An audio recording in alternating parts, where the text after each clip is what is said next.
fact that she made a choice. I mean, you can falter for that if you want, but I mean, some people see that as a moral choice. Some people see it as an evil choice.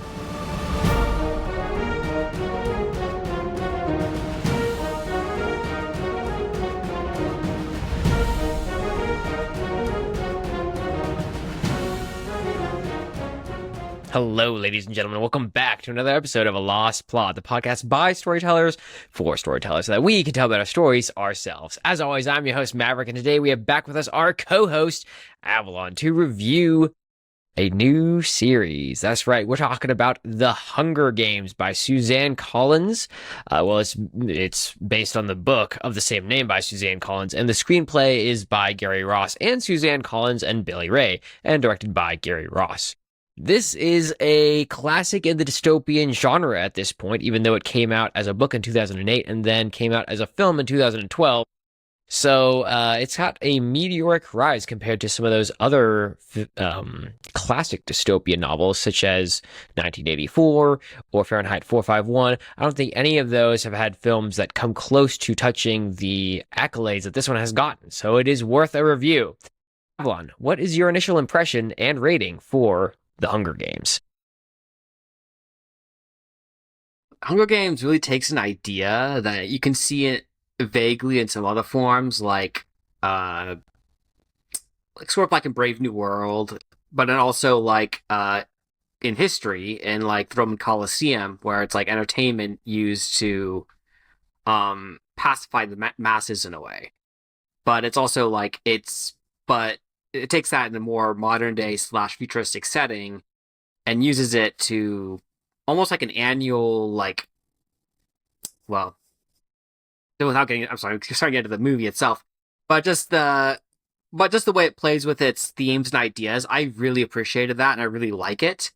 Um, this is one of those series I actually do enjoy even now.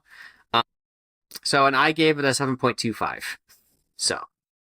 There you go. That's a pretty good accolades for this film, especially because this was written as young adults type genre, I believe, when it first came out. But it gained mass appeal to the degree that when people raise up three fingers as, I offer myself as tribute or as in honor and respect of someone else, offering themselves as tribute, it has gained some prominence for that. So it has definitely touched the cultural psyche in that way. And there's a reason for that. I think that there is definitely ideas around this film that have to do with, more or less the struggle against tyranny, but then being caught in a tough situation, right? And in some ways, exploring the idea of the classic Colosseum, the bread and circuses that people had back then where they were entertained by death, reimagined for a futuristic setting was intriguing on its face. And so that's what you got in this film. I gave it a 6.75. So both of us gave it pretty high marks in regards to the rating system, and we'll explore why today. But if you are unfamiliar with The Hunger Games, Avalon, do you want to tell the audience what Suzanne Collins' The Hunger Games is all about? Well, The Hunger Games is set in a world, like a futuristic dystopian world version of the US, I think, in some the world has been divided into districts, and each district has a produce and something that they are known for that they send out to the rest of the other districts, to the capital, Panam.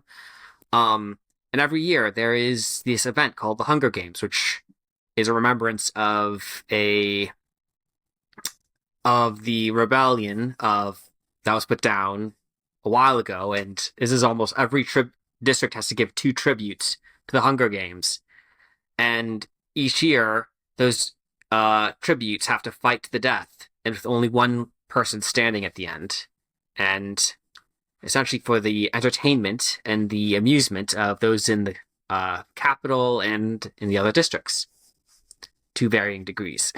So Katniss Everdeen is from District 12. Her sister almost gets listed as a tribute until Katniss volunteers to take her place, and then she has to survive the Hunger Games, essentially, is the whole gist of the movie. and while navigating the politics and the facade that goes around all that. Yeah. So this film definitely leads very heavily into the ideas of what does it mean to satiate the masses. It has definitely that political aspect of keeping the masses satisfied and reminding them of their place in this dystopian universe. So there's a lot of different dynamics going with it that are classic in the dystopian genre, but it's more appealing to the classic Roman Colosseum once again brought to the present day or to the future day as it is presented in this film. So we'll get into it as we always do. It starts off with the introduction of this character, Katniss Everdeen, and how she and Gale are hunting outside of the allowed grounds out in District 12.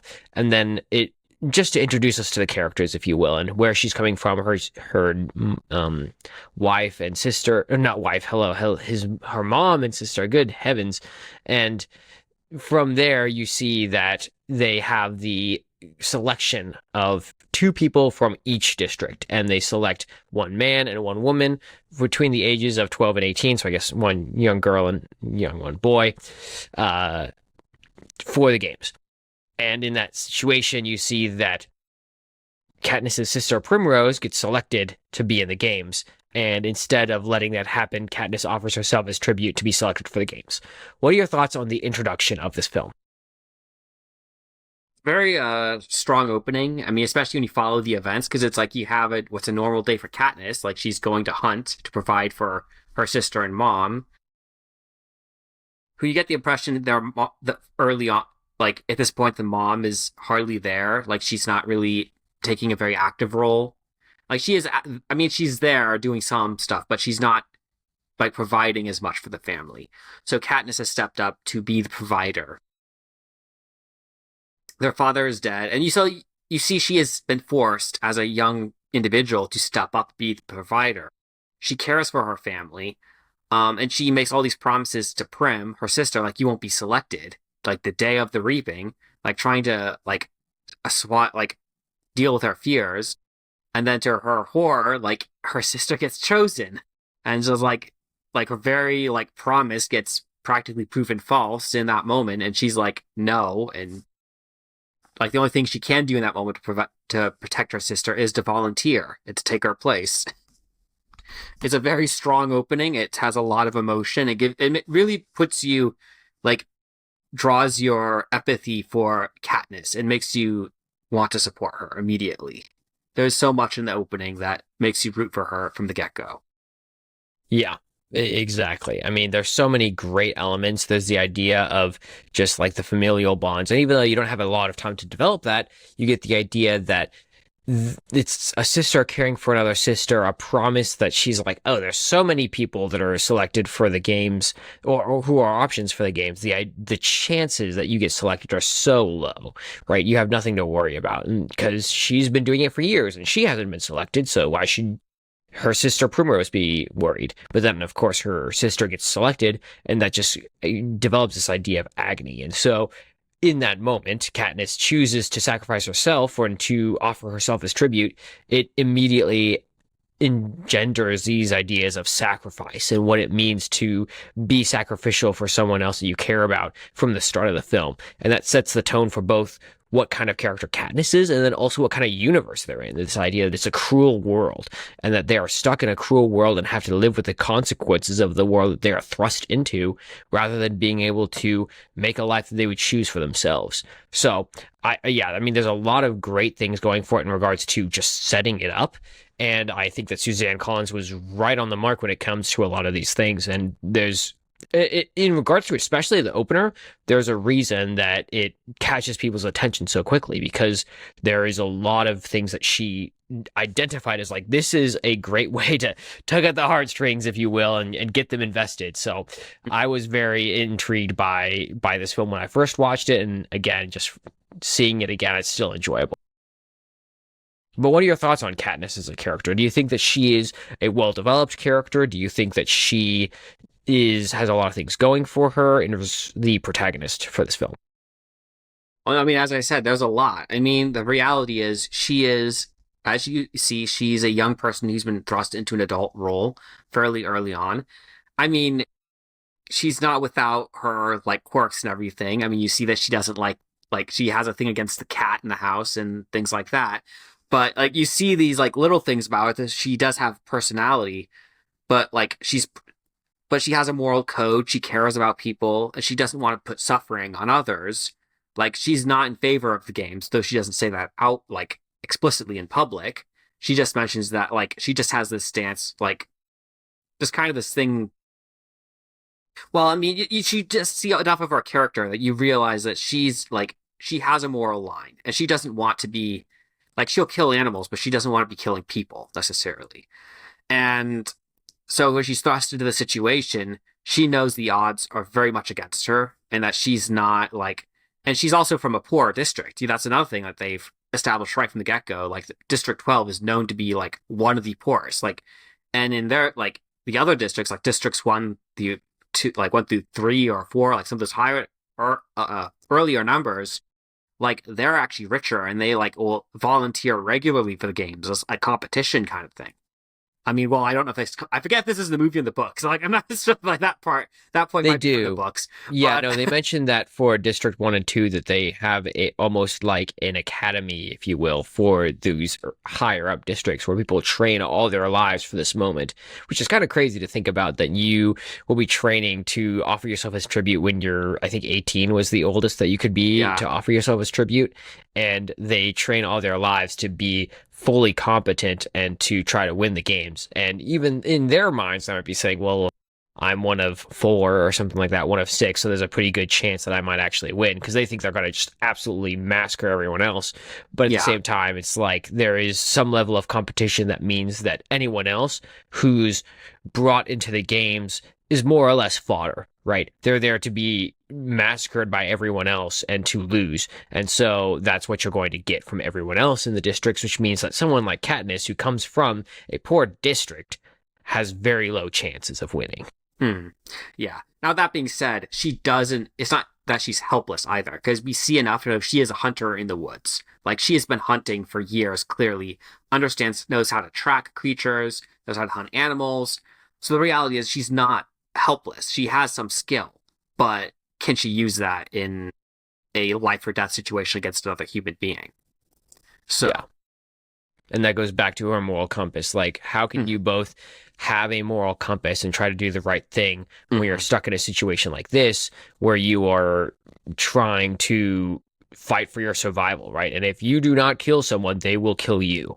And it's a eat or be eaten type scenario is yeah, just crazy. And so especially for a good portion of the Hunger Games, she is trying very hard not to kill people, even to mm, the degree where she takes the wasp nest, which is just an early on scenario for her, where the wasp nest is these genetically engineered wasps that are very dangerous. She has the nest fall and attack the people who are hunting her below the tree, not necessarily to kill them, but more to scare them away. Now, someone does die as a consequence of that, and she takes mhm. advantage of that scenario, but it's not like she is actively trying to murder people at the beginning of the film. Of course not. Yeah. Hmm.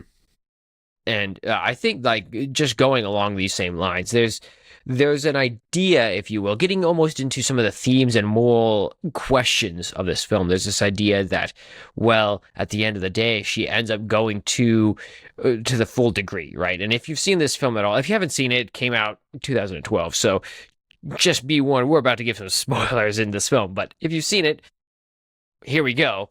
The whole idea is that by the end of the film, she actually does end up killing someone. And the specific person she ends up killing is one of the main competitors to her, whose name is Kato. And in that scenario, she didn't actively kill him. First, she shoots his hand so he doesn't kill someone else. And then she kills him when he's getting brutally eaten by dogs. And it's almost like a mercy killing, if you will, where she kills him so that he doesn't have to continue to suffer underneath the enemies that he's facing currently. What are your Yes. thoughts on the implications of that? The idea that, okay, you are dealing with a character who is trying to do the right thing, but at the end of the day, she ends up killing someone. This is the whole like morality of life in certain situations where it's like there are like moral situations where you have to choose between life and death, and like sometimes like if especially if you're trying to protect someone, like the best thing you can do is to fight to protect them, and that may mean killing someone. I mean, it's the whole idea of like self-defense and like protecting yourself when danger comes. but it's also like the idea, like, I mean, and it's all the moral implications as well of like suffering, where it's like, are you truly being a good person if you're letting someone suffer in intense agony and pain, like getting torn apart by dogs in that way? There's no way to save them, and like, what else is she going to do? Like, what else are you supposed to morally do in that situation? Is it morally better to let him continue to suffer, or is it morally better to end his suffering just so it'd kill him now? Because that is like, it's a hard question. It's not an easy question, and it like, and certainly there are arguments to be made for both sides of it. And it's like a movie. The fact that she made a choice. I mean, you can falter for that if you want, but I mean, some people see that as a moral choice. Some people see it as a evil choice, depending where you come from. So, Yeah, and this definitely gets into the nuances of what is right and what is wrong. And as a preview to the later films, it even expands on that to some degree further on when it comes to mm-hmm. revolting against governments and what it means to do that. But you see that this entire system is built against her, right? What is the right thing to do when you are sentenced to death, more or less, when you are put into the Colosseum, the modern day or the future day Colosseum? Is it right to just lay down and let someone else kill you? Or is there a way to, in an upright fashion, try to stand up against that and fight? And in the situation of her, it's tenuous from almost a political standpoint, which you get from the back end. You get more of that as the films progress, but especially in this one, you get hints of it, where this whole dynamic is created to one, satiate the masses, and two, to remind the masses who's in control. And that's what you get with the background with Coriolanus Snow, but then also with his right-hand man who's in charge of the games, Seneca Crane. And they are there to remind everyone that they are the ones in charge, and you do not mess around with them, because if you do, you will die. And they create these games as a reminder to that, more or less. And so in this film, what you get is some level of her trying to revolt and against that by showing kindness in the midst of cruelty. And what does that look like in different scenarios? In the situation of Crane, or of not Crane, of Kato, you see the scenario where she ends his life mercifully, if you will. In the situation of Rue, you see that she tries to protect someone from a different district. That's what I'm looking for, and gives her an honorable burial, if you will. Not quite a burial, but send off for her body after she ends up getting killed by some of the other initiates. So there's definitely these ideas, and those ends up having consequences for the government that's in power, where they're trying to struggle with both satiating the masses and reminding them of their power that the government has in this scenario, but then also trying to control the damage that she's doing by showing that what is going on here is not right. Well, it's not even like she's directly, like, in those moments, she's not directly trying to cause, like, chaos in the other districts. And, like, because you see these scenes of rebellion, like, in Rue's district, like, as soon as, like, they see her giving, like, honor to Rue, like, people are revolting. She's just doing it because she knows this is, like, the best way she can honor the friend she had briefly in the games. Because Rue is one of the few people in the games, outside of Peta, who shows no animosity towards her. In fact, she almost has, like they have a, like, short friendship before Rue is killed. And that does hit Katniss hard, because she did try to protect Rue, and she failed to protect her. And, like, in some ways, that is her devastating, like, moment in the story, is when she discovers Rue died, is because she failed to protect her. Mm-hmm. But, like, yeah, it's like, but her actions are having an impact outside of the games, and she doesn't fully realize that until after the games are over. And that's more for the future movies and story down the line. But in the sense of the moment, though, she's also trying to, all she knows she needs to do is play the camera.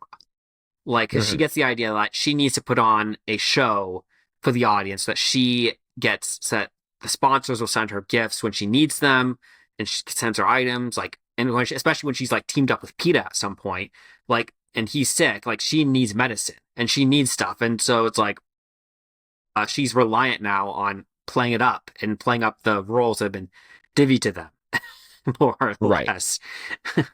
Yeah, which also goes to her as a flawed character, which I think is a worthy side tangent where Mhm. she wants to be black and white, right? She wants to be this character who does the right thing no matter what and says what she says and sticks by that. And Peeta has this proclamation before the games start where he's on the television as they interview each of the initiates and he says more or less the girl that he's interested in is the one that he's in the games with, and that's Katniss Everdeen. And it Mhm. creates this love story that goes on with District 12 and creates all of this fanfare from the audience around, oh, these star-crossed lovers doomed to die, right? And Mhm. in her scenario, she realizes, and this is one of the things that Haymitch encourages her, and Haymitch is the more or less their trainer that Mhm. helps to teach them how to survive in the games.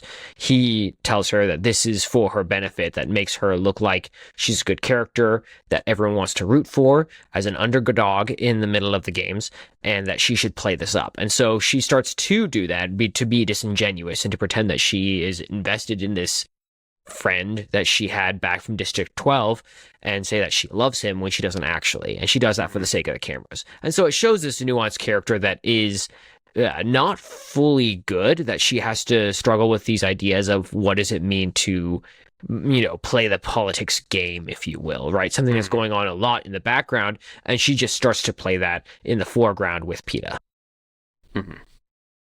So, yeah, I think, and I mean, is the end all be all that, oh, what Katniss did was right or what Katniss did was wrong in killing people?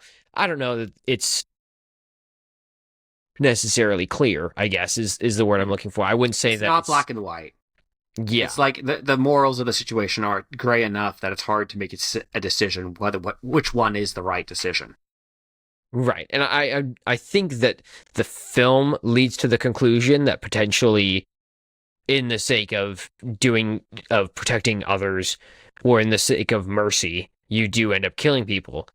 Is that the clear conclusion? I'm not entirely convinced, but it's definitely the message of the story. And I think that it makes a decent argument for it, that there is definitely situations where you want to protect other people and that might come at the cost of someone else's life. And I think the self-defense example that you gave is a perfect example of that, where there will be times where, say, someone tries to attack you at your house, you're not going to just let them roughshod kill your family.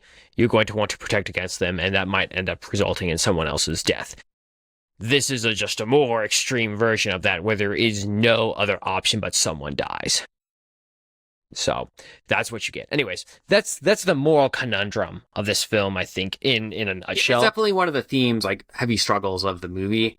Um, I'm not sure if it's the message, like overall message of the movie, but I think it is one of the components of that message. I would argue. Sure, sure. And maybe I misspoke there by emphasizing that. We'll get to full on discussion of those themes later on. Okay. But for Katniss's overall arc and one of the individual struggles within the film, that is worth mentioning. With that being said, what are your thoughts on Peeta in this film? Because he is the other side character, but slash hero esque, Mm-hmm. where he is also from District 12. He's the one who Mm-hmm. confesses that he loves Katniss Everdeen, and he is there to.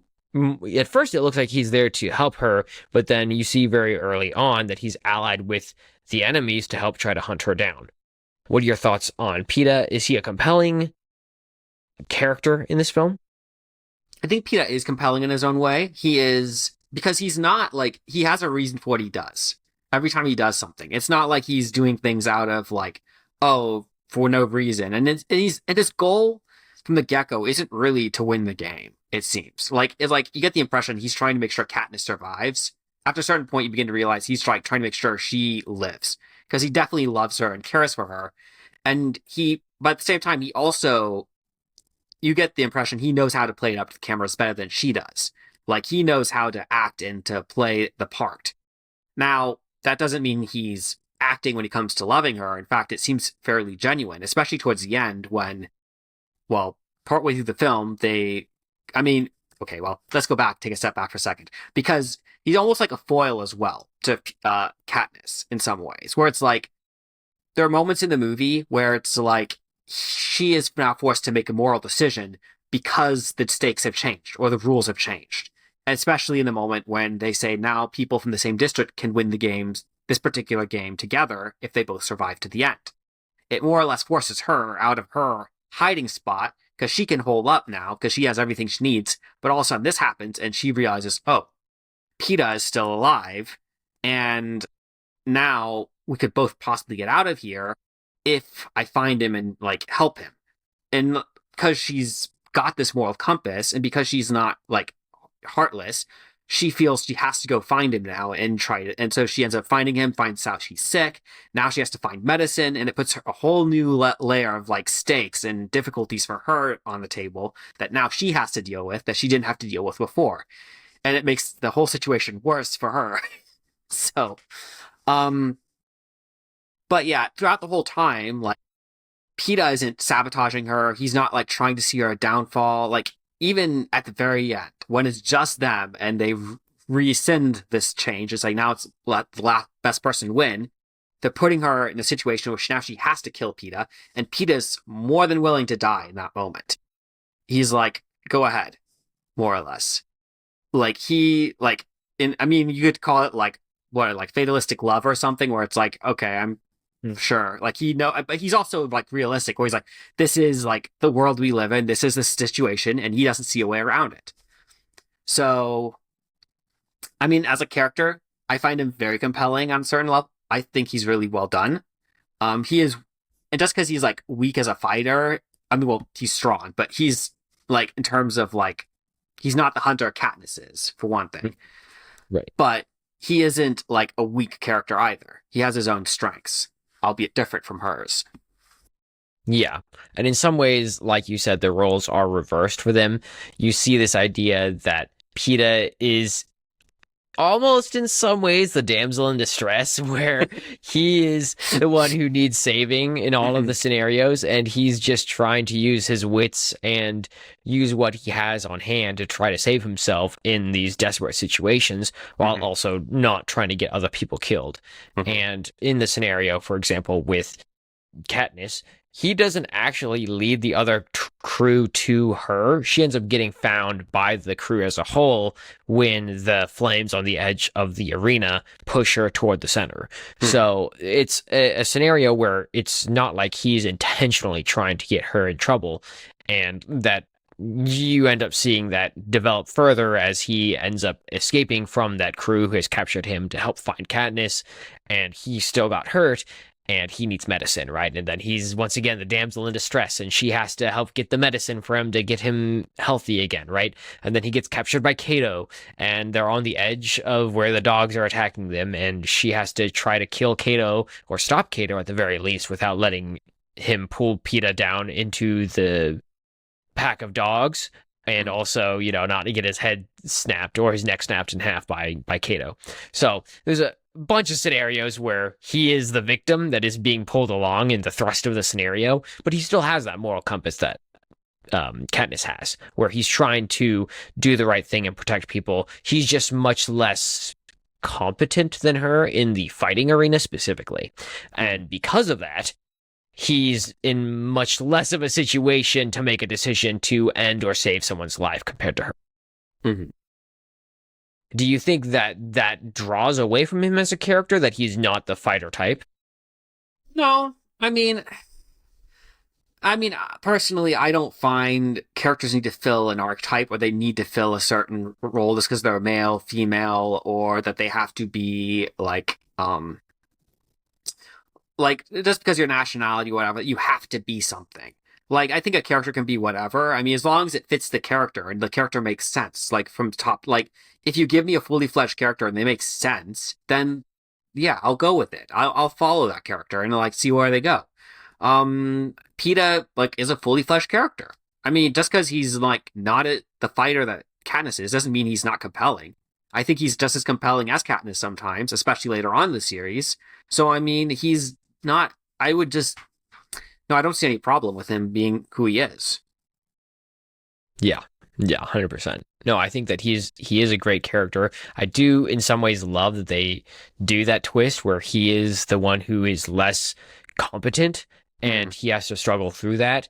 and she adds a great dynamic to the whole scenario, where it also Mhm. makes that struggle, like we talked about previously with Katniss, where she ends up hamming it up for the cameras to show that, oh, she loves this guy that she doesn't actually love, which adds to different dynamics later on in future films and the rest of the books in general, where they have to figure out what does that mean for them as people going forward.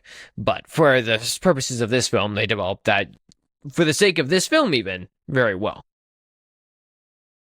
With that being said, what are your thoughts on the film as it develops? Obviously, this is a film about life or death, right? The idea that you are in this scenario and you have to kill or be killed. And there are many people that die at the very beginning. A bunch of people get destroyed, and then the games go on for about a month, I want to say, before you see the eventual push for everyone to go to the center and try to save someone that they're in need of saving or to survive. And that comes down to, I think, 5 people and then eventually 3 people.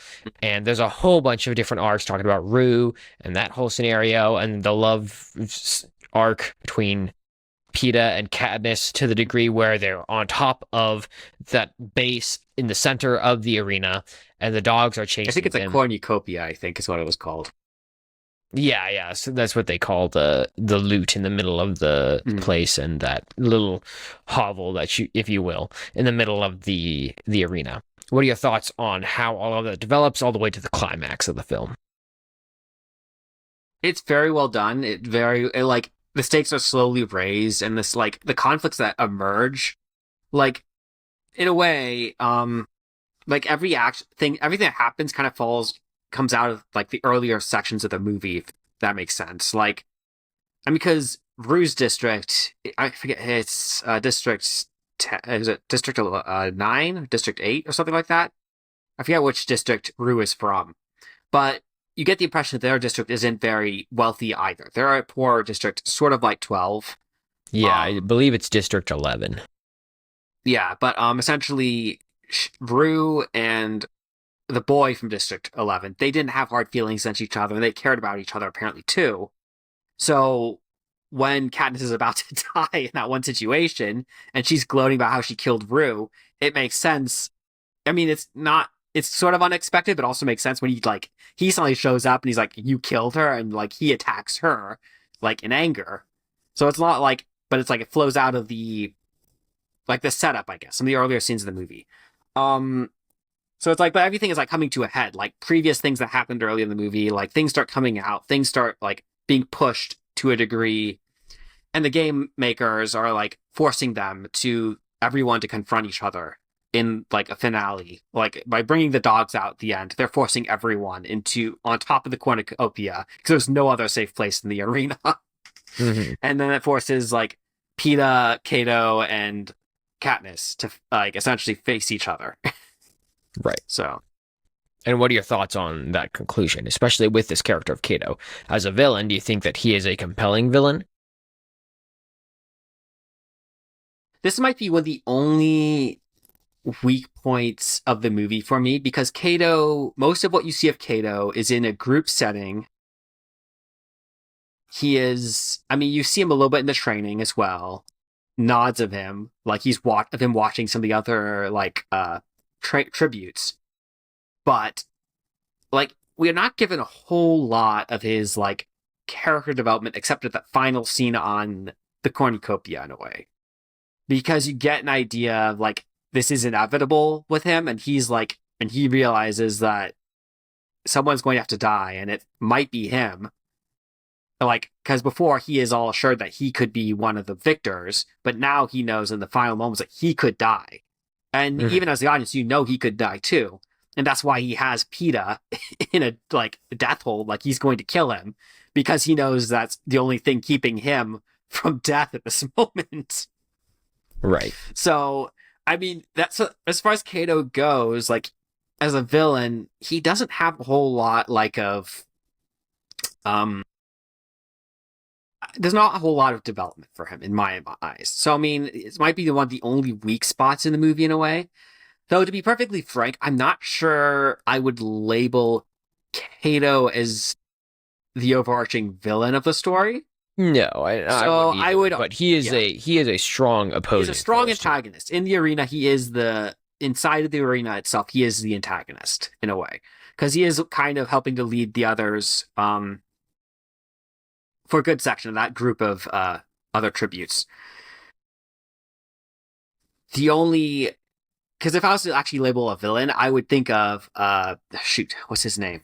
You just Seneca said it. Crane. Yeah, Seneca Crane. Yeah.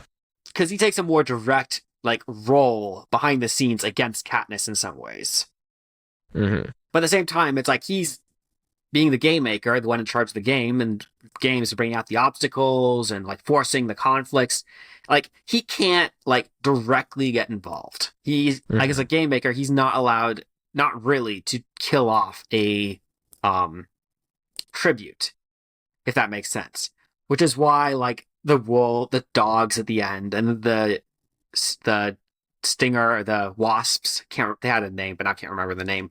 But like these are like indirect ways where he could kill someone, but it's not like it's also influenced by the tributes themselves. They could survive this. So it's like he's in a situation where he can't like he can only bring in these elements that could potentially kill someone, but it's up to the tributes if they actually die or not. But he's also in a position where he can see outside the games what Katniss's actions are doing, and he's being put in a position where he like some higher ups want Katniss gone, but he can't without disrupting the games and like creating an unfair game for the audiences. So he has to figure out a way to potentially get rid of her without kill it like directly doing it. Right. Mm-hmm. Right. And that's where you get, and I'll get to Seneca in a minute, but especially just going back to Cato briefly in regards to, I don't recall exactly because it's been a minute since I've read the book, but my understanding of the book was that Cato was portrayed as a much more intelligent part of the crew compared to the other ones who were considered dumb brutes in comparison to him, and that Mm-hmm. he was one of the forces that Katniss actually feared going into the arena. And what's interesting about his arc coming to the end, now granted, in the actual story that you see in this one, you don't get a lot of that. And I'm not even sure you get a lot of that in the books because the books are written from the first person point of view. So you're not going to get the thoughts fully developed on Cato as an antagonist. But in regards to what you see at the end, you see he comes to almost the same conclusion that everyone else does on the outside, that this is a terrible thing when he was raised to believe that this is something that he was been training for all of his life. This is an honorable thing to fight into and to achieve the rewards of the Hunger Games. And he comes to the very end of it all and realizes that this is a terrible thing, that he is satiating the masses at the loss of his own life and other people's lives, and this is no small thing. And in that situation, his reaction to it is to despair and to go, well, might as well take as many people with me, even just for the honor of my district. And then he goes, but does that even matter? Right. In that last moment. And he doesn't know. He doesn't even have a time to think about it because he's in the precipice of despair and the precipice of death where it's at his door and saying, you are going to die. And he can't react. He's literally sitting there basically trying to hold off for as long as possible. And then, of course, he ends up falling off the edge and dying. So it's interesting to see how his arc terminates because it leads to the overall conclusion that the people in all the districts are at, where they are in despair, seeing all of this death, this unnecessary death, where Mm-hmm. people are dying for the sake of people's entertainment to remind them that they are under the thumb of this oppressive government. But going back to Seneca, yeah, I think he is. There are so many good things in regards to that back end. This is one of the few things that they changed in regards to the original story that I think is helpful because it's a little hard to give the thought process of main characters in a organic way when it comes to films, which is a big Yeah. part of the book. Yeah. So how can you do that in a way that is compelling?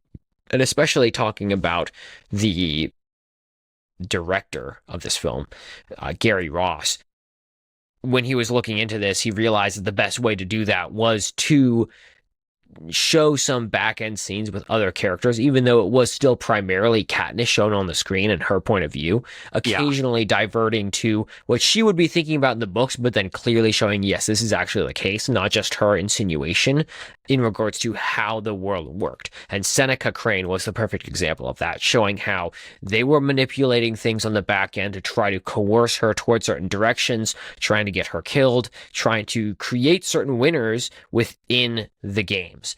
And in this scenario, you see it backfiring as District 11 riots after the death of Rue, after you see him meet with Coriolanus Snow, which is the leader of Panem, the country that they live in, and realizing that he needs to deal with this problem quickly in order to make things both ecumenical for his leaders and for the districts at large, but also not undermine the value of the games. And so what you see as a result of that is a couple of different things that he does. You know, the releasing of the dogs, the thing where he makes this initial barter for, oh, well, Katniss, you and Peeta can live. If anyone from the same district survives, they can win together rather than winning separately. Things like that to try to force the games forward and keep some level of peace in a world that is actually turning more toward chaos and anarchy as a result of what's going on in the Well, slight side note at that point, only because he's not specifically calling Peeta out with saying two people from the same district can win, because at that moment when he makes the announcement, both contenders from District 2 are still alive. Kato and the girl from District 2 are also both still alive at that moment. So they both could have won, potentially, if they had survived. But that's not what happened. Right. Right, exactly. No, it wasn't like he was specifically giving them a benefit, but it clearly was him working on the back end to try to achieve his own ends, which was pull Katniss out of the weeds. Yeah. And that's what he gets. So it's interesting. And the other thing that they do about this, which is very good in regards to building toward sequels, right? Which if you're seeing that in the early films, you know they do this well. I talked about this a couple of weeks ago in regards to the original Matrix, where you look at the discussions that Agent Smith is having with Morpheus in the first film. They're kind of innocuous if you see that in the first film. They don't really seem to mean a lot. But if you know where the films are going, you see that those discussions actually have a lot of meaning because it's delving into the psyche of Agent Smith and what he wants to do and how he struggles as a villain and how that develops into him becoming a greater force in later films. The same thing happens in this one, but in regards to how they are building up future villains. In this case, it's Seneca is pretty much the bad guy leading the charge in regards to trying to kill Katniss. But he has a boss of his own who is more powerful than him. And you see that with Coriolanus Snow, how he's threatening Seneca and saying, hey, you need to solve this because this is not okay. You are causing chaos in the districts that I'm in charge of as the leader of this nation. And that cannot be allowed. So you need to deal with this problem and how this is being portrayed in the arena. So just in regards to that, you see a couple of things. One, he has someone who's more powerful than him that we can see portrayed in later films that we can expect to be bigger and badder. And then two, you also see an impetus for him moving forward that pushes him toward more drastic actions, causing chaos and evil in Katniss's life. So, anyways, I just wanted to mention that. What are your thoughts on as the film comes to a conclusion, you see that there's this final scene after Kato ends up falling down into the dogs and he gets eaten alive, and then she mercifully ends his life so that he doesn't continue to suffer. At the very end, they revoke the rule that says that two people from the same district can win together, and they say, now you must both fight to the death. And they're trying to create this tragic moment where they have to suffer and one of them has to kill the other. And instead they take out the poisonous berries and threaten to eat them. And then they immediately revoke their rule and say, congratulations to the winners of the Hunger Games. What are your thoughts on the conclusion of this film? Do you think it's compelling? Do you think it's convincing? I think, well, in a way it is convincing because Seneca has been under the gun this whole time, and there has to be a winner to the Hunger Games. That is the rule. And so by putting them in the situation, you would logically think either Peeta has to kill her or she has to kill him in either way, Seneca would have won in that situation. But if both died, there is no winner to the Hunger Games. And so, in his mind, he practically panics, where he's like, "Stop! Don't like." He announces them both as winners over the live feed to all of the districts. Though, and regarding Katniss, and Peeta, Katniss has a moral compass. Obviously, we've stated this several times already. She doesn't want it. She's not going to kill Peeta just because she wants to go home, or because it's not morally right to kill him, and she knows it. And he also doesn't want to kill her. But she's also like been in this situation for the whole time where like before she's just voicing like she's never really taken like a direct stand against the games this whole movie. She's played along with it up till now. Like when she was back home in District 12, she would like voice her like dissatisfaction with the world they live in to Gale, but she never like took any action against the government or anything like that. And then she's brought to the games and she participates in the games, though she tried to take as low life as possible until Kato. And now she's in a situation, she's like, now she's actually being forced into a decision that would be evil if she kills Peeta, or she just lets him kill her. And no, neither of them want that. And so she's like, I'm done playing. And realistically, and in the book, she's like, I'm done playing this game. I'm done playing by their rule. I'm done doing this. And so she's more willing to take her own life with him alongside them to show the world what a sham the games are, rather than to keep playing. Like, just to make a point. And that's, of course, when Seneca realizes that's what they're about to do, he stops them. But the damage is already done at that point, because she's in a way making an indirect stance to the world, like, I'm not playing this game. But it's so indirect that the government can't, like, because it's in the context of love, because what Peeta says before, it more or less can't, like, they can't criminalize her for it. Because it's like, she might have just done it because she couldn't bear to live without him, or something like that.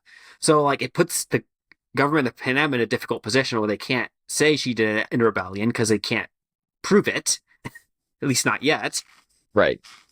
But also puts her under heightened security, which plays into the next stories in the trilogy. So, right. Well, even adding to that, the idea that she's resisting this tyranny by saying they would both die. In some ways, if she were to do that at the height of this game, which is supposed to prove that the government is in control, and that you have to play their game, when she refuses to play the game, if they kill her, she becomes a martyr. Right? Mm-hmm. They become a martyr for this cause, that what is going on is wrong. And so if they were to do that, it would only in many ways play into the very problem they were having with District 11 and Rue, where by killing them, you end up creating a martyr out of them, and everyone is going to potentially revolt and riot against them as a consequence. And so the best solution is to let them win, to have this win for the sake of the masses who are seeing this publicized live, and say, you know what? Fine, you guys won this one. That's okay. And in some ways, it wasn't the worst thing because they had already made the rule. So the rule wasn't that bad to revoke at the last minute and say that, okay, you guys win. And it also plays just into the themes that they're going for, at least in my mind, with this film, this idea of like resisting tyranny in your life or in your death. That is the paramount thing she is called to do. And so when it comes to the situation of how do you resist tyranny, she does it by potentially sacrificing her own life for the sake of doing that. Do you disagree, or do you think there's other themes that are also paramount? I think those themes are actually spot on, and I think in terms of messaging, that is actually fairly spot on as well. No, the thing that's coming to mind is and this may not even be in the second movie. This is one of the things I remember from the second book, but because there's a moment in the second book where Katniss meets with Coriolanus Snow. And he makes the statement that Seneca should have done something else at the end of of those games. He should have created a situation where Peeta died and she lived to continue the tradition of the games without creating the situation. But because he failed to do that, he gets killed at the end of the first book. So right. Right. putting them And in the situation they're in. yeah, exactly. And you know that it is more or less Coriolanus Snow giving Seneca poetic justice by locking him in a room and giving him nothing but the poisonous berries to eat. And he Hmm. is stuck with this situation where he knows, okay, the consequences of this is he has to die because he failed to do what he needed to do to keep them in power. Hmm. Yeah. No. So in regards to themes, I think that they do that very well. What are your thoughts on the lasting impact of this one? Do you think that it has a lasting impact? I would say so. I mean, it's what it's 2012 was when this movie came out, and we're still like they released a prequel book that and a prequel movie that both did enough that they released another prequel book and another prequel movie is coming out. So it's like this franchise is still in a way going strong, even though it's been over a decade since it's come out. So it's like, well, I mean, there's still interest in it. This series has an impact. So, Yeah, absolutely. I mean, they had multiple sequel movies to finish the series. The fact they're still creating content around it has a lot to say about it. I mean, it was definitely successful in the box office. It cost 78 million to produce, but it pulled in 695 million when it was released. So far and wide, a very successful film, almost gaining 10 times what it cost to make. I mean, very good in regards to that outcome.